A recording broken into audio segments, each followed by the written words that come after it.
Hello, this is Horror Studio One, and this is my unedited podcast. Hello, this is your host, Horror Studio One, coming to you once again with the unedited podcast. How is everyone doing today? Alright, so the topic we'll be talking about today, as you guys can see, is Spongebob. So, the thing with me and Spongebob, bro, throughout my whole life, I've been watching that show a lot. I've been enjoying it a lot ever since I was a kid. I honestly, though, only watched the first couple seasons because I think by the time it aired, I'm not sure when it aired, probably late 90s, early 2000s. Those couple years, I watched it for a bit, and then I stopped watching TV. Like, I just stopped watching cartoon shows.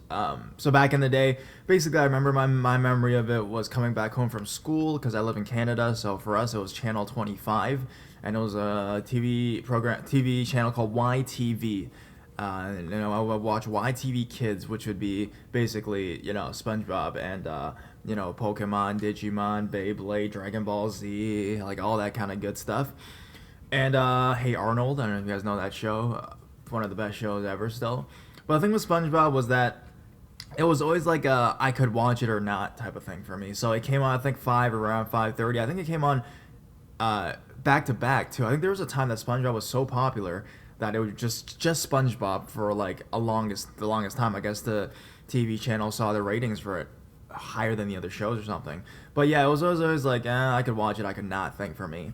So I watched a couple episodes, but wasn't like a true diehard fan. And until the next thing I came with SpongeBob was a lot of people on the internet talking about it, about meme culture, about how there is a lot of SpongeBob memes, where it's perfect for that and that kind of stuff.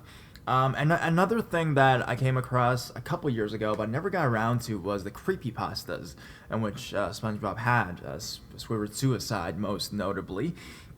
For those that don't know, it's basically a lost Nickelodeon episode of SpongeBob, where basically it is Squidward is the main character, and he's having a horrible dream. He wakes up from the dream. The dream itself is him playing clarinet for an audience, and in the audience is SpongeBob and Patrick, and they mock him madly, like in an evil tone, and he wakes up really depressed. The whole screen basically goes silent for like 30 seconds. He starts crying hysterically, like bawling, like painfully, disturbingly crying, and then eventually his eyes start bleeding. And he takes a gun and shoots himself in the face and kills himself. That is why it's called Squidward suicide, basically. That creepypasta came out, and when I was doing a lot of creepypastas, like when I started doing Horror Studio 1 in 2015, I heard about that creepypasta. And same with like the one with Bart, the Bart creepypasta from Simpsons. I always found it like not that scary because my memories from those days are, happy childhood memories, so I don't really think it's scary.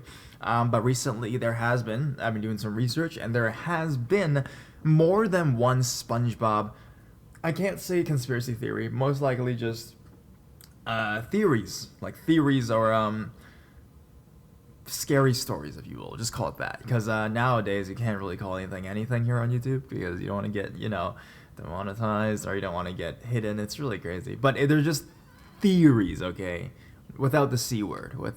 So basically one theory has basically been proven to be true is when the creator of SpongeBob, Steven Hillenburg, based the whole Bikini Bottom on a nuclear testing site in the States called the Marine Islands called Bikini Atoll. And basically he back in don't quote me on this, but like 1930s or something, the U.S. government was doing a lot of they did 23 nuclear experiments in that area, dropped a lot of bombs, a lot of radiation. A lot of the people that lived there had to move away, but then because of that, the sea creatures that live in that area have just prospered, and because Steven Hillenburg, before he created SpongeBob, he was a marine biologist, so he definitely knew about this, right? Even a lot of people in the States would probably know about this thing.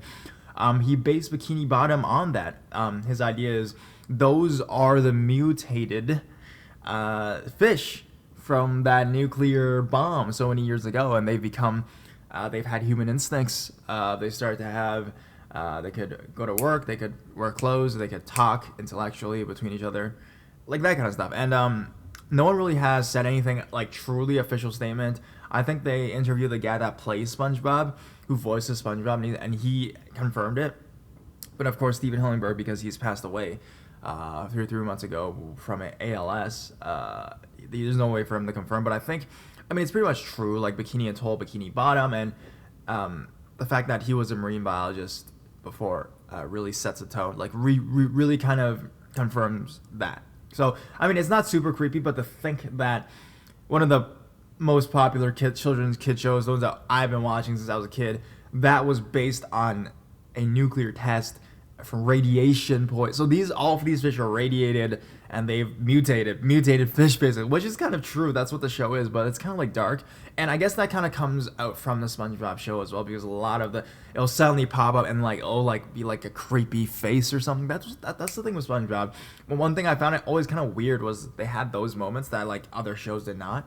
Even with a show like Dragon Ball Z, where they're beating the shit out of each other and they're like bleeding all over the place, it doesn't have that uncanny feeling to it. Like SpongeBob has an uncanny feeling. So the second thing I want to talk about is the sad truth behind SpongeBob. It's a creepypasta. It's probably not true, but basically there's a theory that SpongeBob and all his friends are souls of human beings. SpongeBob was a kind kid named Bob who died, who fell off a cliff and accidentally, like how he does in the show, where he's like very clumsy and stuff, and he has taken over the form of the sponge. And then same with Patrick, same with Squidward, the other people. And that's why they still have remnants of the city that they used to live in. They have that memory still ingrained in them, and they make those replicas even when they live underwater, kind of thing. The next theory is kind of creepier. I don't know if you guys have heard about A Day with SpongeBob SquarePants.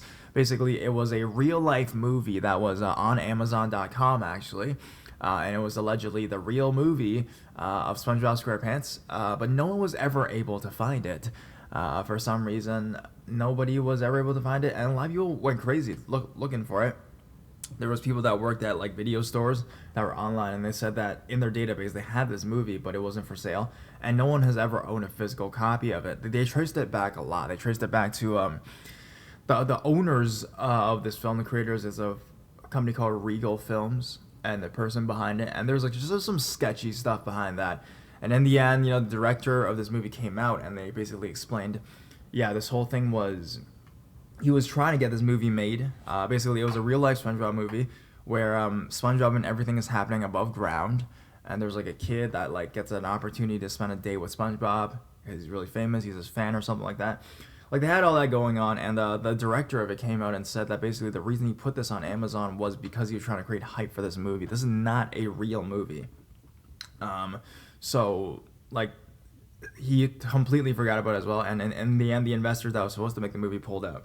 So, he's like basically telling everyone that, like, don't get so excited. Like, there were so many conspiracy theories coming up, especially behind the company that made this movie, because they allegedly had some scams or something with them as well. But the one thing, like, I think that is the case, but just being, we're on a horror channel. I have some points. Number one, if you guys search the theme song to this, like, real life SpongeBob SquarePants, like, this is a real thing, you can find it online.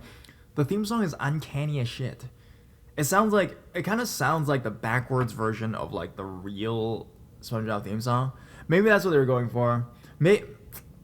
It's kind of weird to me, but the thing again is that SpongeBob has always been kind of uncanny, so maybe the director of the movie wanted that element to be present in the film as well, especially when it's like a real life, when it's a feature movie and not just like a kid's TV show. But the second part that really gets me is, what about those two guys that have claimed they've seen this movie?